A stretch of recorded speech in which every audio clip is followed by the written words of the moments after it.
Hey guys, you're watching QDCrafts. Today I'll be showing you 10 easy Perler Bead food designs that you can make just on this 14 by 14 pegboard. If any of you guys have watched some of my older videos from around 2016, I had this series called QDminis where I would show you some really easy keychain and magnet designs, and most of them were animals, but today I will be focusing on some delicious food designs, and this was inspired by a lot of designs that I saw online, so I'll leave a link in the description for some more food inspiration. Let's get started with one of my favorite designs and also one of my favorite drinks to have, bubble tea. For the bubble tea cup, I'm using UV color changing beads, but you can use transparent beads if you have that. At the end of the video, I'll show you how these beads can change color when they're put under direct sunlight.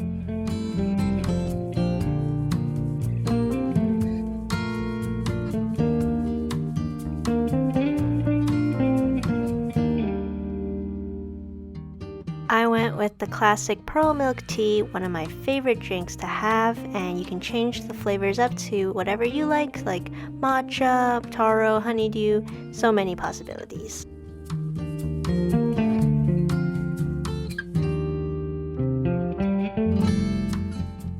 Here I'm making a maki sushi roll. I haven't eaten sushi in so long and I really miss it a lot, so this is one of my favorite maki rolls to order. It's a spicy salmon roll, and you could also do a California roll.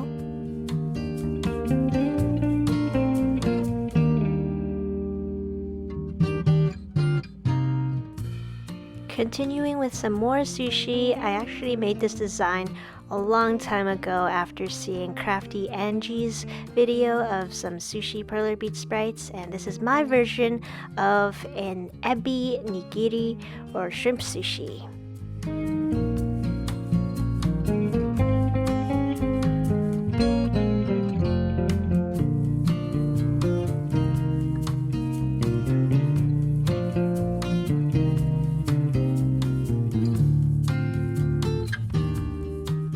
And one more sushi for this set. It's a tamago nigiri or egg sushi.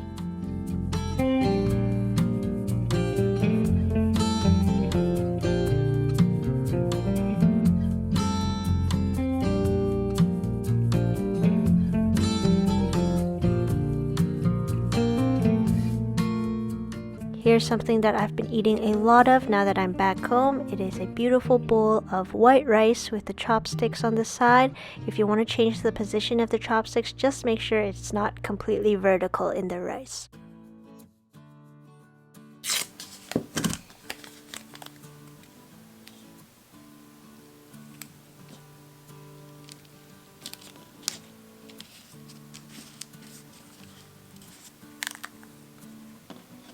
I used the masking tape method so that I could reposition the brown beads that were far apart from each other, and this allows them to fuse.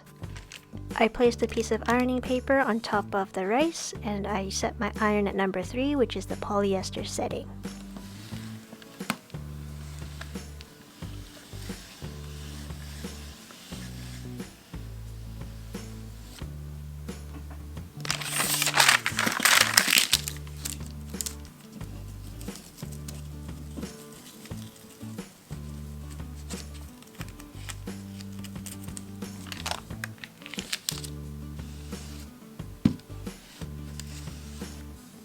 To make sure it stays flat, I kept a heavy book on top of it as it cooled.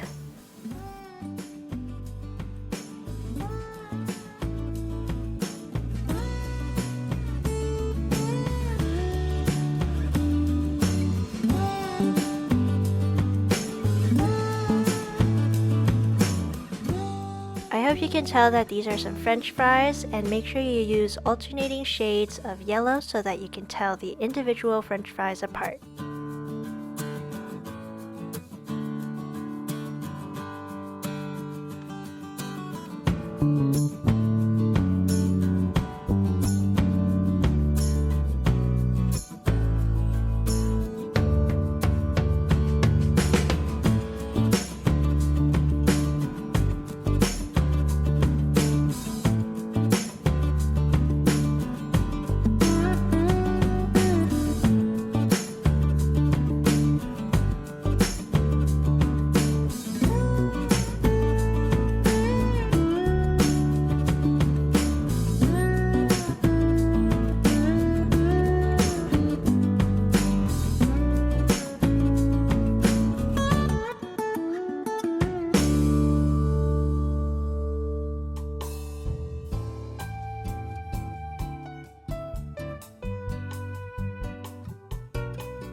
With these smaller projects, I'm pretty comfortable ironing directly on this little pegboard.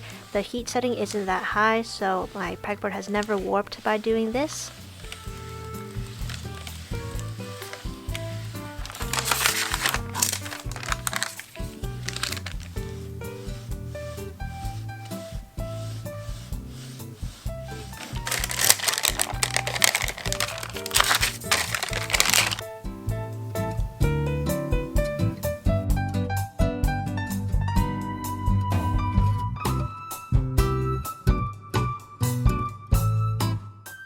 For the final design of this QDminis set, I made a glass of orange juice or a fruit cocktail, and to give it a glass-like shine to it, I'm using our cal ironing film instead of ironing paper.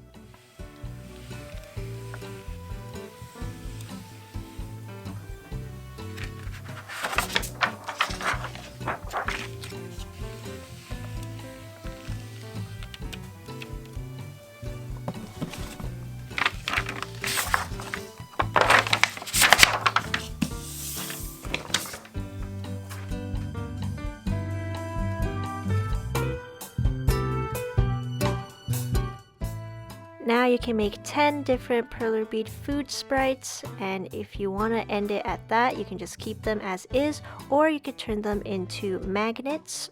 You'll need some super glue or hot glue to stick these magnetic buttons on, but I'm going to try using these peel and stick magnets this time. This type of magnet is like a sticker. They just stick right onto the beads, and hopefully they will hold them up well enough and they won't fall off when I put them on a whiteboard. You can even use these to decorate your fridge or your school locker if you're even allowed to use one. Hopefully you can one day, but for now, please stay safe if you're going back to school. And if you want to turn them into keychains that you can hang on your bags, your purse, then here are 3 different methods to do it. You'll just need some pliers. The easiest way is to just get an old keychain that you don't want anymore and take the keychain parts off.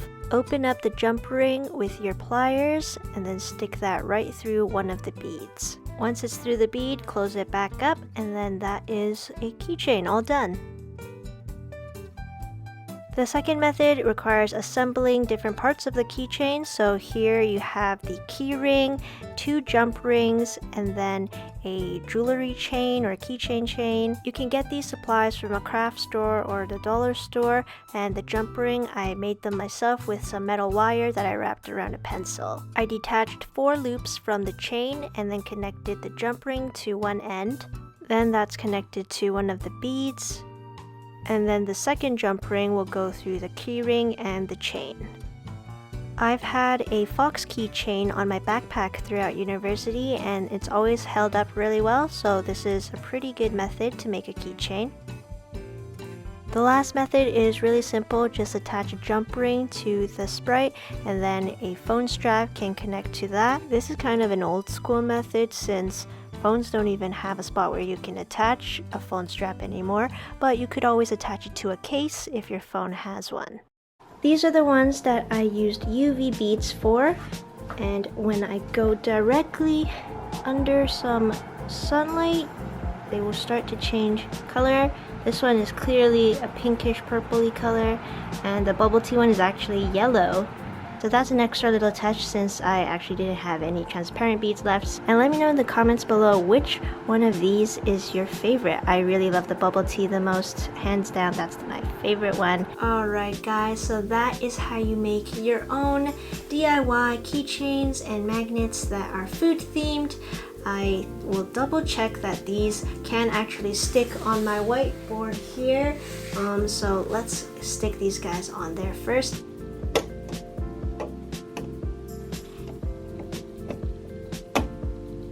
Well, it looks like the magnets work pretty well, and I really hope you guys try this out. If you do, tag me at QDCrafts on Instagram or Twitter so that I can check it out. And yeah, thank you guys so much for watching. Make sure to hit the like button if you enjoyed the video, subscribe if you're new, and turn on your notifications so you'll be updated on my latest videos. And I'll see you guys next time with another QDcraft.